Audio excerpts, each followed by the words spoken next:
Assalamu alaikum warahmatullahi wabarakatuh. Jirtu fayyaa keessanii naguma ilmaan Oromoo addunyaa kana irratti argamtan hundi keessanii yoo akkam jirtu siniin jecha ani Habibaadha Habibatuubiidha.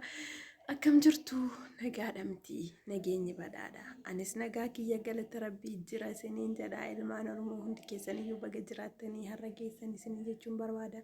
Yuutuubaroonni hundiyyuu jechuudha warri maatii kiyyan ta'in. Akka maatii kiyya naaf taatan kabajaaf jaalalaan isin gaafadha.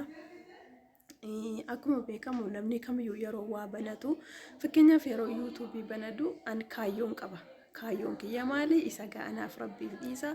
Akkuma nama kamiitu jechuudha anis yuutuubii banadheen jira. Yuutuubiin kiyya immoo kaayyoo qaba. Kaayyoon kiyya immoo waan guddaadha.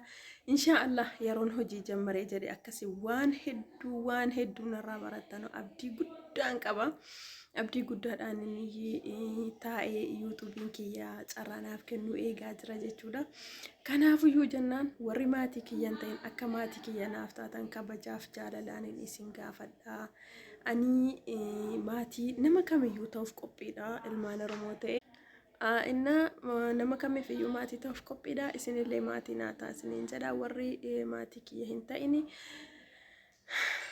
Wanti jedhan nama harkaa badda yeroo viidiyoo waraabanu garuu ilmaan Oromoo hundi keessan iyyuu bakka jirtanutti wal jajjabeessaa tokkummaa keessan jabeessaa isiniin jechuun barbaada.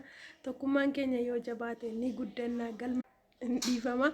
Ilmaan Oromoo bakka jirru hundattuu wal jajjabeessuu qabna keessaafuu yuutuubaroonni jechuudha.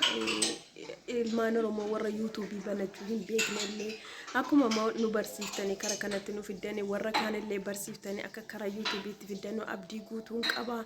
Ilmaan Oromoo yoo wal jajjabeesse yoo walii wajjiniin guddate bakka gaarii akka ga'u abdii guutuun qaba isiniin jedha. Kanaafiyyuu jajjabaadhaa hundi keessaniyyuu an jalqabaa hanga xumuraatti isinii wajjiniin jira isinii wajjiniin deema isinii wajjiniin dhaabbadha isiniin jedha. Warri immoo banattanii kaatanii akkaataatti fayyadama isaa wallaaltanis barsiisaan keenyas ni jira hordofuu dandeessu isiniin jedha. Hundi keessaniyyuu jajjabaadhaa jajjabina keessaa waa argama. Dudduubbatti hafuun waa tokko nu fayyadu. Dudduubbatti hafeesni inni kanaan duraayyuu nu ga'a jechuudha. Kanaan durayyuu dudduubbatti hafuu keenyaaf Oromoon osoo jiru akkan jirre taane. Kanaafiyyuu jennaan jireenya keenya mul'isuu qabna jirra jechuu qabna isiniin jedha.